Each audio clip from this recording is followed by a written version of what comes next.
नमस्कार मित्रांनो, ration card धारकांचे धान्य दुकानात आपल्यापासून त्यांना किती मिळाले याचा SMS संबंधित कार्डधारकासह त्याच्या मोबाईल कुटुंबातील सदस्यांना मोबाईलवर मिळणार आहे. यासाठी रेशन दुकानदाराद्वारा संबंधित मोबाईल क्रमांक 4G पॉश मशीनमध्ये लिंक करण्यात येणार आहे.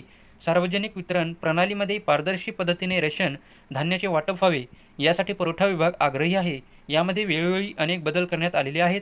लाभार्थ्यांना त्यांच्या हक्काचे धान्य मिळावे यासाठी पुरवठा विभागाद्वारे रेशन कार्ड धारकांचे मोबाईल क्रमांक मशिनीमध्ये जोडण्यात येत आहे. सध्या देखील ही प्रक्रिया सुरू आहे. या मोबाईल क्रमांकावर येणारे SMS ऑटो जनरेटेड असल्याची माहिती जिल्हा पुरवठा विभागाने दिलेली आहे. जिल्ह्यात एकूण अंत्योदय व प्राधान्य गटात 4,94,216 रेशन कार्ड धारक आहेत. यामध्ये 19,62,344 सदस्य संख्या आहे.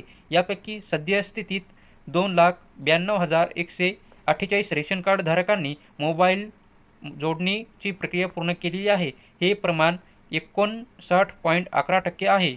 पोर्टलद्वारे ऑटो जनरेटेड SMS संबंधित रेशन कार्ड धारकांना मिळत आहे.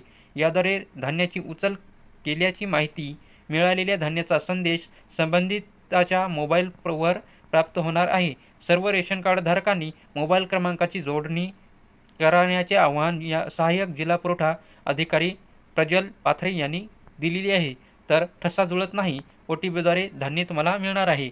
बरेचदा संबंधित रेशन कार्ड धारकाचा ठसा जुळत नाही. अशा वेळी जोडणी केलेल्या मोबाईलवर OTP देण्यात येतो व त्याद्वारे ओळख पटवून त्यांना रेशन धान्य मिळते. ही सुविधा मोबाईल जोडणीमुळे उपलब्ध होते. शिवाय रेशन धान्याची उचल व वितरणाची माहिती मिळते. रेशन कार्ड धारकाच्या कुटुंबातील मोबाईल जोडणी केलेल्या सर्व सदस्यांना ही सुविधा उपलब्ध असल्याची माहिती पुरवठा विभागाने दिलेली आहे.